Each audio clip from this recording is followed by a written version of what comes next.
Well, General Hammond will personally give me a talectomy without a local. Have you ever wondered why some TV stars walk away from hit shows at the peak of their popularity? M.a.s.h. Stevenson shocked audiences when he suddenly departed from m.a.s.h, one of television's most beloved series. While fans watched in horror as his character Lieutenant Colonel Henry Blake met a tragic end, the real story behind Stevenson's exit is far more complex and heartbreaking than most people realize. Today we're revealing the stunning truth about what really happened to M.a.s.h. Stevenson and the decision that would haunt him for the rest of his career. The beloved commander. The beloved commander who vanished overnight. When m.a.s.h premiered in 1972, M.a.s.h. Stevenson quickly became a fan favorite as the lovable, easygoing commanding officer of the 4077 Mobile Army Surgical Hospital. As Lieutenant Colonel Henry Blake, Stevenson brought warmth and humor to a show set against the backdrop of the Korean War. His character was the perfect counterbalance to the more serious elements of the series, a father figure who cared deeply for his staff while maintaining a laid-back approach to military protocol. What made Henry Blake so appealing was his relatability. Unlike the straight-laced military types, Blake was an everyday man thrust into extraordinary circumstances. He preferred fishing to filing reports and often found himself caught between following orders and doing what was right for his people. Stevenson's natural comedic timing and genuine likability made the character instantly endearing to audiences. By the show's third season, m.a.s.h had become a massive hit, consistently ranking among television's top programs. The ensemble cast had developed incredible chemistry, with Stevenson's Henry Blake serving as the glue that held the 4077th together. Everything seemed perfect, which made what happened next all the more shocking. In the final episode of Season 3, Abyssinia, Henry, viewers watched as Blake received his discharge papers and prepared to return home to his family. The episode was filled with emotional goodbyes and touching moments as the character prepared to leave the war behind. But in the episode's final minutes came one of the most shocking moments in television history. Radar O'Reilly entered the operating room to announce that Henry Blake's plane had been shot down over the Sea of Japan. There were no survivors. The devastating scene was filmed without the knowledge of most cast members to capture their genuine reactions. The audience was equally stunned.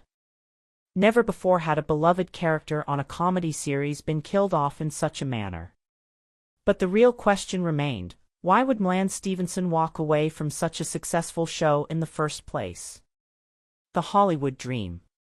What many fans don't realize is that M.a.s.h. Stevenson didn't leave m.a.s.h because of conflicts with the cast or creative differences with the writers. The truth was much simpler, and ultimately much more tragic. Stevenson was ambitious. He wanted to be the star of his own show rather than part of an ensemble cast, even one as successful as m.a.s.h.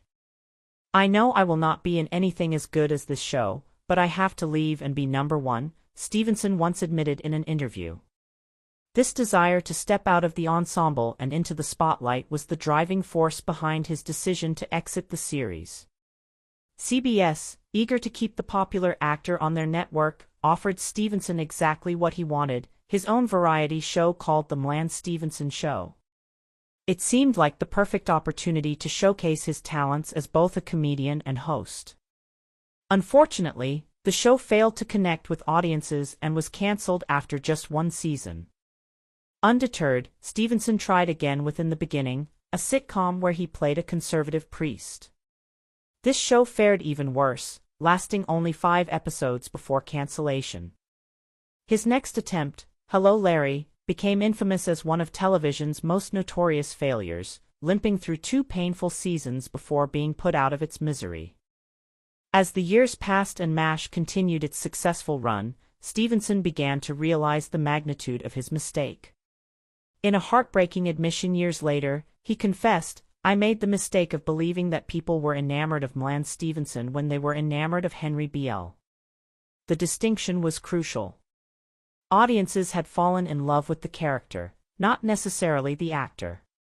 Without the brilliant writing and perfect ensemble setting of m.a.s.h, Stevenson struggled to find material that showcased his talents effectively. The psychological toll of watching his former show thrive without him while his own career floundered was immense. Friends reported that Stevenson became increasingly bitter about his decision. He would often make self-deprecating jokes about his career choices. But behind the humor was genuine regret. In one particularly poignant moment during a cast reunion, Stevenson admitted, "I've never been able to work with a group of people like this before or since." The statement revealed the depth of his regret. He had walked away from not just a hit show but a once-in-a-lifetime creative partnership. Adding insult to injury, the manner of Henry Blake's death meant there was no possibility of returning to the show even for guest appearances.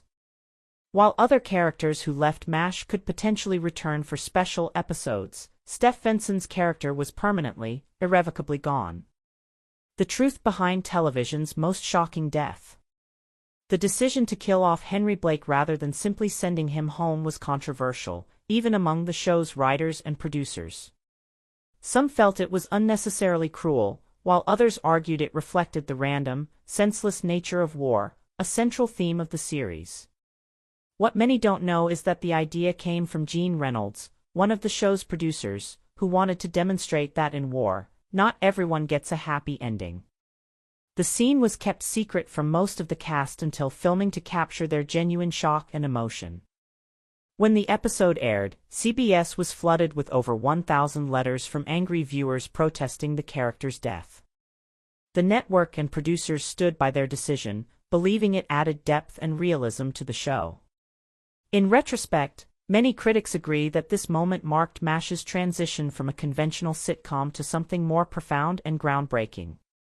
For Stevenson, however, the finality of Blake's death represented a point of no return. Unlike other actors who left successful shows, he could never go back, even if he wanted to. This permanence seemed to mirror his own career trajectory. After m.a.s.h, he would never again reach the same heights of success or critical acclaim. The final chapter. In the years following his departure from m.a.s.h, Stevenson continued to work in television, making guest appearances on shows like The Love Boat and The Golden Girls. He became a regular on game shows and talk shows, often using his failed career decisions as material for self-deprecating humor. Despite the professional disappointments, those who knew Stevenson described him as warm and generous in his personal life. He maintained relationships with several m.a.s.h cast members, particularly Alan Alda, who spoke fondly of him even years after his departure from the show.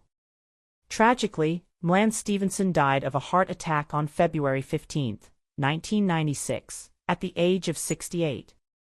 In a bizarre coincidence, Roger Bowen, who had played Henry Blake in the original m.a.s.h film, died the very next day. The dual loss of both actors who had portrayed the beloved character seemed like a final, eerie footnote to the story. After his death, many of his former castmates spoke about Stevenson's talent and the void his departure had left on the show. While they understood his desire to pursue other opportunities, they also acknowledged the special chemistry that had been lost when he left. What do you think about McLean Stevenson's decision to leave m.a.s.h at the height of its popularity? Was it a brave move to pursue his dreams or a cautionary tale about the grass not always being greener?